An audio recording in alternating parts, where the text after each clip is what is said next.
You've tuned into The Mountain Gardener with your host, Ken Lain. Gardening, it can be challenging, but with these simple insider tips, you'll reap huge rewards. Now, let's tune into today's Mountain Gardener with Ken and Lisa. Welcome to this week's edition of The Mountain Gardener. Your host, Ken Lain, here every week, talking about the landscapes of northern Arizona. June can be hot. It's going to be our hottest month. It's actually most Junes. It's the most difficult month to grow things because you start to see changes in plants. You can see the stress. You can see yellowing needles on trees. You can see fruits dropping, wilting at the end of the day. These are all things. Just get things to live through June, and then the monsoon show up and the rain comes, the clouds overhead. It just takes all the pressure off. And so I titled this segment, The Summer Shocker, Ken's Foolproof Rules for Planting Trees in June. Trees or shrubs or vines. And here's what it comes down to. What people don't really realize is you're not buying a plant when you come to the garden center. You're actually buying roots. And the bigger the root, the easier it is to grow that because it's got more capacity. It's in the ground. It's got a bigger mass in the ground. So it just takes all the pressure off. This goes for perennials. You can get a little 6-pack, itty bitty little like ice cube size root. And you look at that thing wrong. You miss one watering, it's gone. But if you get a gallon size, it can go 3 times as long with half the water and still survive. And it will start to bloom, it matures, grows faster. A lot of things happen faster. And so trees are the same way. You get a 1-gallon tree. Oh boy, it takes one windstorm, it blows over. It just doesn't have any capacity. You go up to a 5 or 15-gallon size tree. All of a sudden, you can blunder your way through that because the root ball is so much larger. It's got a 2-foot deep root mass. Whereas a 1 gallon might have a 6-inch, 8-inch root mass, so depth. And so it doesn't take long for just a few inches of soil to dry out, but to have 2 feet of soil, of garden soil to dry out in a day or two, no, that's not going to happen. It's going to take a week or two, especially for you folks out in the valley areas where you've got all this heavy, thick clay. In fact, if anything, you're going to overwater out there, not underwater. And so you tend to make the soil too gooey, and the roots literally can't breathe and they can't extend. Roots don't grow in water. They grow in rich, humic-filled, mulch, composted material with worms crawling through them. It's aerating the soil. The roots need air at the roots, but they give off air at the foliage area.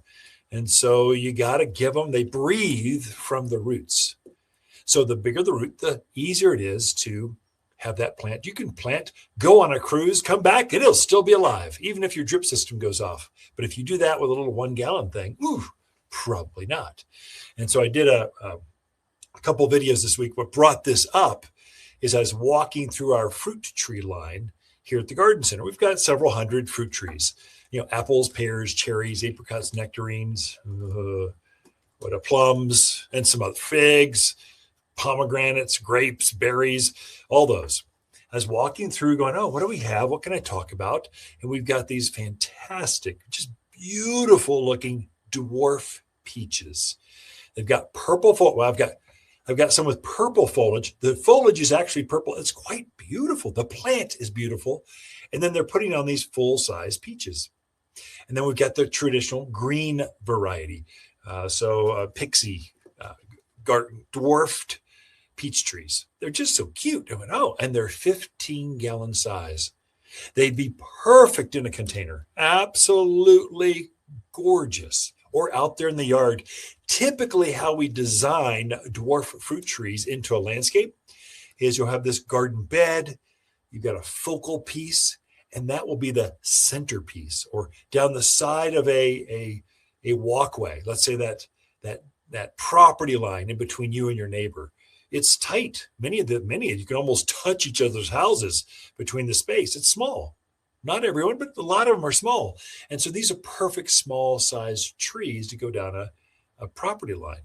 There's a new columnar apple tree. They're forming apples out there. Perfect for even a very tight space down that side property line grows great. Or you can have it as a feature on each corner of your pergola, or softening up that fence line in the back of the yard. There's lots of ways to design with them. And so that's a good way to do it. And they're so much easier to protect in the spring when you've got the risk of frost coming.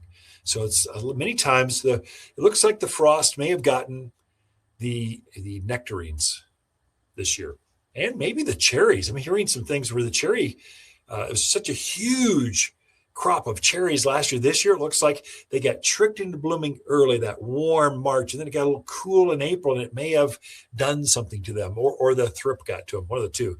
Anyway, they've got a few cherries, not as many as last year. We're hearing this from other gardeners throughout the county. We're hearing this. And so it changes. Well, if you've got a smaller dwarfed variety, it's super easy to throw a sheet over them, protect them, keep the frost off. Shoot, if it really gets cold, it's going to snow, and it's the end of April, and these things have got cherries all over them.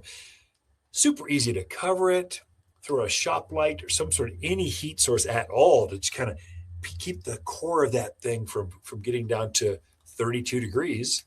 And you've got peaches guaranteed, apples guaranteed, no matter the weather of spring. So it looks like apricots may have gotten it this year. No, I'm hearing apricots are really good this year. Nectarines and cherries are a little off. I guess it certainly depends on where you're at. And so I've got lots of peaches. I don't know what I'm going to do with them all. In fact, we're starting to see some June drop. In fact, I ought to probably cover that in another segment. In fact, I'll do that. So we're seeing some things happening to plants. They're adjusting to the heat. You know, plants get hot too, just like you and I do. Apples start to self-prune. Peaches and nectarines start to just let go of some of the weaker of the fruits, and they'll just drop them. We call it June drop. Very common, not to be concerned. You're good. I would say just water them. Don't overdo it. The roots literally can't pull up enough moisture to support all of that fruit. And so what will happen is the peaches are the smart ones. Plums are the smart ones. They'll actually self-prune. They self-select. Oh, you're not quite performing. I'm going to let you go. And they just drop it on the ground. Apples don't do that. Pears don't do that. What they do is they go, I don't have enough. I can't pull up enough moisture. Doesn't matter how often you water. The root structure itself is not large enough to support that much nutrient and water for that many fruits. So what they will do is they just go, everyone gets a little bit. We're on rations. Sorry, you're not going to be as big this year. We're going to have little tiny pears, lots of clusters of little tiny apples. So that's why we want to thumb prune or thin some of the fruit out on the apples and pears, more so than we do on the pitted fruits. So nectarines, plums, cherries, apricots, they seem to do it themselves. And so, but apples and pears, this is the time. So we're starting to see a very good selection. I mean, the apples and pears are loaded up this year. It's going to be, get the canning supplies ready. You better have apple leathers and apple sauces ready to go, because there's going to be a boatload of fruit this year. It's going to be exciting. And so those things, you probably ought to take the time this weekend. Just take off, leave all but 2 of the strongest apples per cluster. It'll hurt your soul. You're going to pick, it's like you're picking their eyeballs off or something. No. This is going to help them keep up with the root, with the water absorption from the roots, so they can take the remaining 2 you have out of this cluster of 5 apples or 4, whatever it is. Now it can put all of that energy into those 2 remaining fruits, and you will have glorious, huge, I mean, just baseball size apples. My mouth just watered a little bit. Oh, there's nothing like fruit when you've left the fruit on the actual tree for that extra 7-10 days. It's a game changer. It takes it from pithy store-bought to melts in your mouth, sugary delight. That's the beauty of growing your own. They're picking varieties, growing varieties at the grocery store so that you can ship them half ripened, and they'll ripen in the box or ripen when they finally get there on the shelf, and they just don't taste the same. If they can ripen right there on the tree, so much more delicious when you bite into that thing. We've Waters got Garden companion plants for June are golden locust, silverberry, Hall's honeysuckle, and moonshine yarrow. Moonshine yarrow is a fuss-free, heat-loving perennial with large clusters of canary yellow flowers held above a ferny foliage. It's just stunning. Mountain tough, you can't kill this perennial that only blooms better year after year. Javelina and rabbit detest the summer blooms. You'll find moonshine yarrow for a limited time at Waters Garden Center, 1815 Iron Springs Road in Prescott. For a more fruitful garden, increase success in the landscape that just feels better, then tune in daily to the Mountain Gardener podcast. Subscribe through your favorite podcast streamer or visit watersgardencenter.com. Better yet, visit me directly right here at Waters Garden Center. Thanks for tuning in.